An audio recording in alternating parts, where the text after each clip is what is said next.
So I'm starting at the very beginning, and as you can see, my father and my mother, this is day one.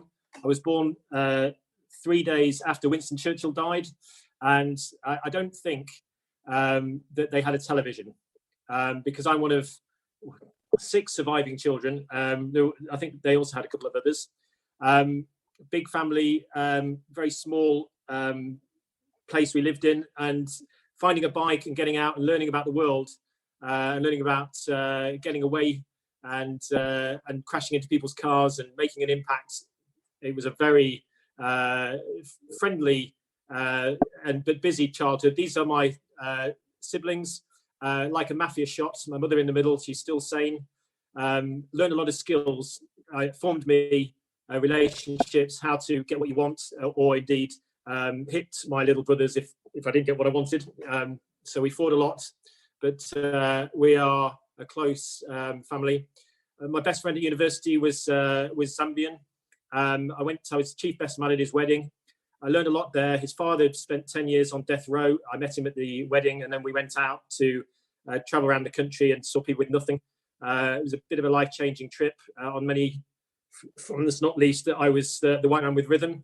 My career has been in lots of different areas of medtech. I joined it because I wanted to help people in terms of getting technologies out there.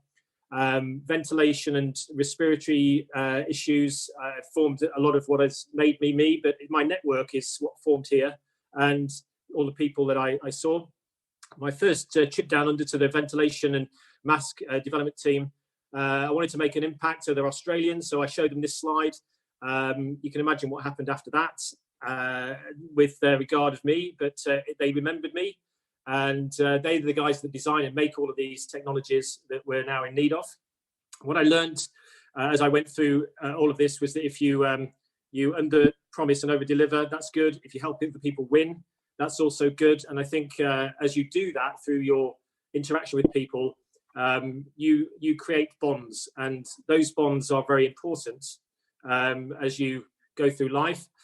You develop trust, and people trust you. This photographs at the bottom of my ventilation team, European ventilation team, who we were building bridges to bond as a group. These guys are now doing amazing jobs trying to get ventilators out the door to all of the countries around the world.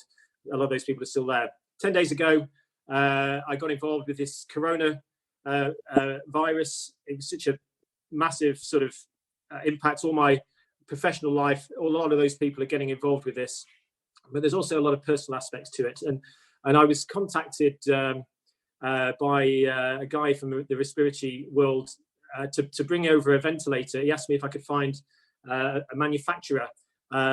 Just down the road for me is the Mini factory that's closed down, and I knew a guy in the triathlon club who was working there. He put me in touch with somebody in BMW, and but then somebody else in the tri club said, I'm part of this group, and this group is trying to find products for people on the front line, ventilators.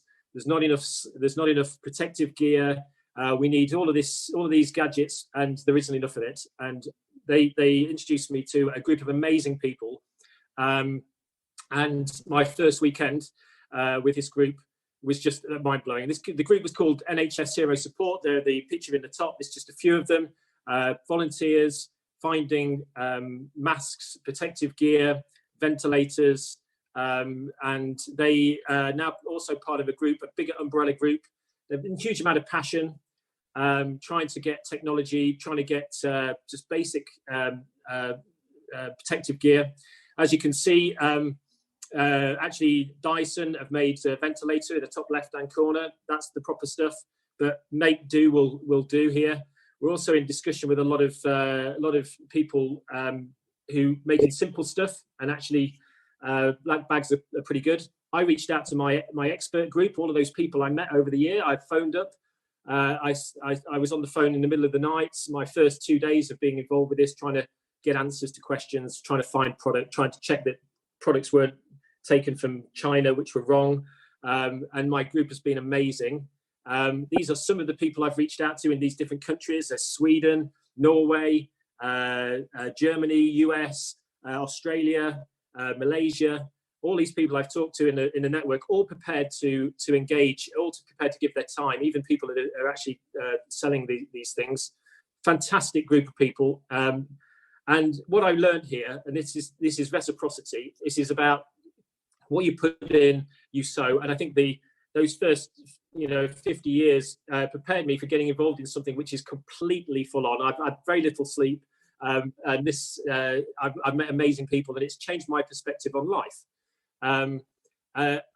These are the people who are the real heroes, though, the front line, but also my family. So that family there, my sister-in-law is a nurse. She caught coronavirus on the second day being back in a ward because she didn't have protective gear. My niece is a respiratory physio setting up people on ventilators as we speak.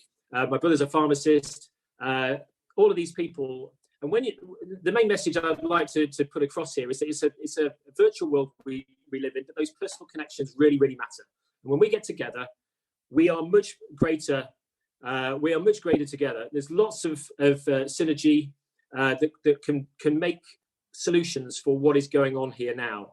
This is a key time for us to really change our focus, and it's changed mine.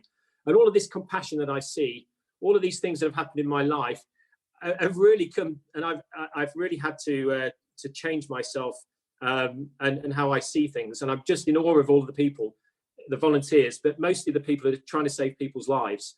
And this is about saving people's lives. So if there's anything we can do, but remember about this compassion, about being connected to people, and really to look after each other.